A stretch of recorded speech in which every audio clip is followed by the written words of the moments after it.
Salut à toi et bienvenue chez moi. Prends-toi un petit café et un petit biscuit et on est parti. Aujourd'hui, j'ai envie de te partager ma vision sur comment perdre du gras et ne jamais le reprendre. Parce que peut-être qu'aujourd'hui, si tu regardes cette vidéo, c'est parce que tu es victime de l'effet yo-yo. Le fameux effet où tu perds du gras pendant une certaine période de temps et après, malgré tous tes efforts, tu finis par en reprendre, voire encore plus. Et donc au final, c'est plus une courbe montante qu'une courbe descendante. Donc aujourd'hui, j'aimerais vraiment te donner ma vision de pourquoi ça se produit et de qu'est-ce que tu peux mettre en place pour casser ce cycle infernal. Normalement, si tu as fait tes recherches, tu as compris que pour perdre du gras, il faut faire un déficit calorique. Ok, donc ça veut dire manger moins de calories que ce dont ton corps a besoin dans une journée pour que tout simplement il aille chercher dans ses réserves, notamment du gras, et du coup qu'il perde du poids. Maintenant, pour faire ça, la majorité des approches que tu vas retrouver sur Internet, c'est des approches restrictives qui vont te dire de faire deux choses. La première, elles vont te dire de bouger toujours plus et d'un autre côté de manger toujours moins. Donc si tu fais les deux, tu te rends bien compte qu'il y a un problème. Il y a un serpent qui se mord la queue parce que si tu bouges plus et que tu manges moins, bah, tu as moins d'énergie. Donc comment tu fais pour bouger plus si tu as moins d'énergie? Et ça, au bout d'un moment, ton corps il rentre dans un cycle de fatigue et ça finit par ne plus fonctionner. Évidemment, c'est pas tenable sur le long terme et du coup, forcément, tu craques et tu finis par reprendre tous les kilos, voire même encore plus. Parce que ce qui est important vraiment de comprendre, c'est que le corps, lui, sa seule fonction, son seul but, c'est de survivre, c'est de vivre le plus longtemps possible. Donc quand tu lui crées des conditions, il va devoir aller chercher dans ses réserves pendant longtemps. Lui, ce qu'il va se dire, c'est ok, c'est la crise, c'est la famine. Comment est-ce que je peux faire pour survivre? Donc forcément, si tu restes dans cette approche de restreindre constamment les calories et en plus de ça de bouger toujours plus, bah, le corps, lui, il y a une incohérence et le moindre moment où tu vas finir par manger un peu plus, bah, lui, il va stocker, il va se dire ok, c'est trop cool, là, il y a à manger, il faut que je stocke. Donc tu te rends bien compte qu'avec cette approche, il y a un réel problème de cohérence. C'est pas possible, tu peux pas tenir sur le long terme avec cette approche-là. Donc c'est quoi la bonne approche dans la perte de poids? C'est très simple. La bonne approche, c'est de pouvoir continuer de manger tout en bougeant, mais pas forcément beaucoup plus, mais en bougeant tout le temps régulièrement. C'est ça la clé. La clé, c'est pas de se dire il faut que je bouge plus, il faut que j'en fasse toujours plus.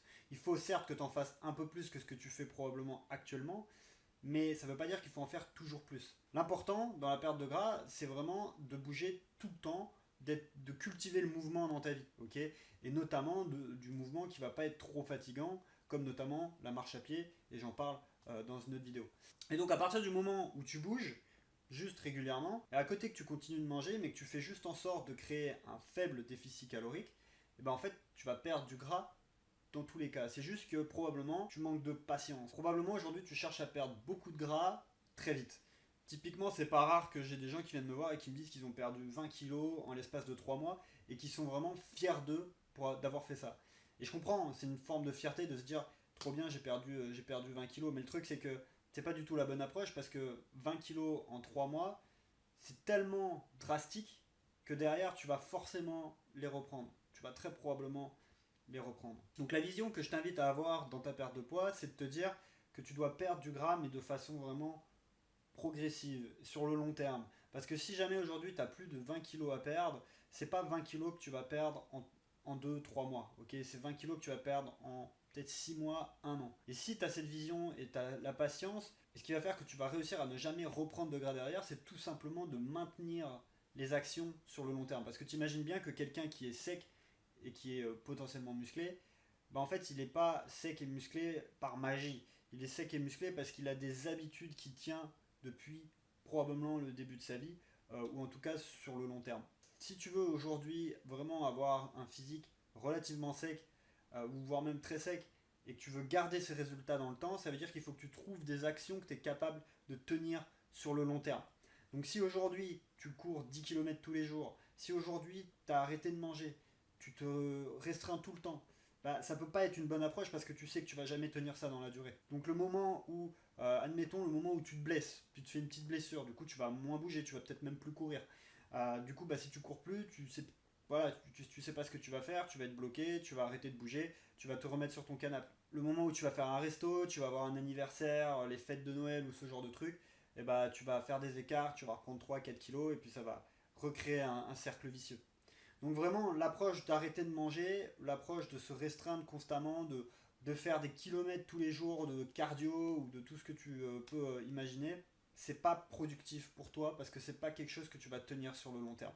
Donc, des actions concrètes que tu peux mettre en place dès maintenant, la première c'est d'éliminer le plus possible tous les aliments qui sont trop denses en calories et qui ont peu de volume. Donc typiquement, je pense à tout ce qui va être biscuits, à tous les trucs sucrés transformés que tu retrouves en grande surface.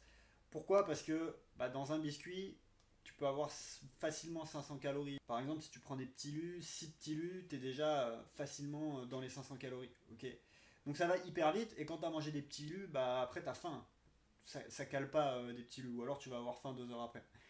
Par contre, si tu prends une bonne pièce de viande avec par exemple du riz, des pâtes ou ce genre de trucs, tu auras beau prendre quand même un gros volume alimentaire, ça fera pas tant de calories que ça. Tu auras peut-être 500 calories, mais tu auras mangé en volume 3 ou 4 fois plus de volume que les petits lus. Donc vraiment, ça c'est le premier truc à bien comprendre, c'est que tu l'as compris, perdre du gras, ça veut dire faire un déficit calorique, manger moins de calories que ce dont ton corps a besoin. Donc ça veut dire que si tu cherches à manger le plus gros volume alimentaire possible par rapport au nombre de calories que tu peux te permettre de manger, et c'est là que tu vas réussir. Si tu commences à avoir beaucoup d'aliments denses en calories mais qui ne sont pas trop volumineux, comme tout ce qui va être charcuterie, les biscuits, même le fromage par exemple, ça c'est des choses, si tu en mets trop dans ton alimentation, voilà, tu vas avoir l'impression d'avoir mangé peut-être même pas la moitié d'un repas et pourtant tu auras déjà atteint les calories de la journée. Donc le problème il est là, il faut vraiment que tu ailles vers des aliments qui sont certes denses en calories, mais surtout qui sont volumineux, comme par exemple voilà, le riz, le steak, tu vois. Certes, c'est dense en calories, mais ça t'apporte un certain volume alimentaire. Quand tu as mangé ça, derrière, tu te sens vraiment rassasié et tu vas pas avoir faim typiquement 2 heures après.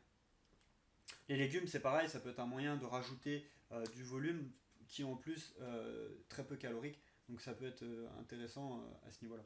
Donc ça c'est vraiment le premier truc que tu peux mettre en place, c'est voilà, d'augmenter les aliments qui sont volumineux, certes denses en calories, mais surtout qui sont volumineux. Et aller chercher potentiellement des aliments qui sont pas trop denses en calories, mais volumineux. Et éliminer le plus possible tous les autres. Ça ne veut pas dire que tu ne peux pas en prendre, évidemment, tu peux en prendre, mais il faut que ça reste occasionnel. Okay. Et le deuxième truc, du coup, ça va être de bouger, mais de bouger en te faisant plaisir, ok, de faire des activités qui te font kiffer. Parce qu'encore une fois, le but, c'est de maintenir ça sur le plus long terme possible. Si tu fais une activité physique qui te saoule, en fait, tu vas pas la tenir dans le temps. Et donc, tu vas te dire, je vais faire ça juste pour perdre du poids pendant 3 mois. Et après, une fois que j'aurai fini, je vais arrêter et je vais faire autre chose. Et ça, c'est pas la bonne approche parce que là, tu n'es pas en train de construire des habitudes sur le long terme pour construire une identité de mec sec. Tu es en train juste d'essayer de mettre un pansement sur quelque chose, de faire 3 mois de bonnes choses et puis après de totalement arrêter et donc forcément tu reviendras dans un cycle infernal. Donc ça c'est hyper important, trouve-toi une activité qui te fait kiffer et, et qui te permet de bouger en même temps, ok.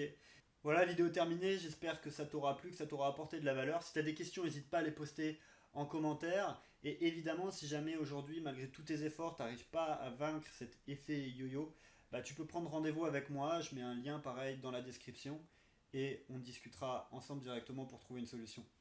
A très vite, ciao.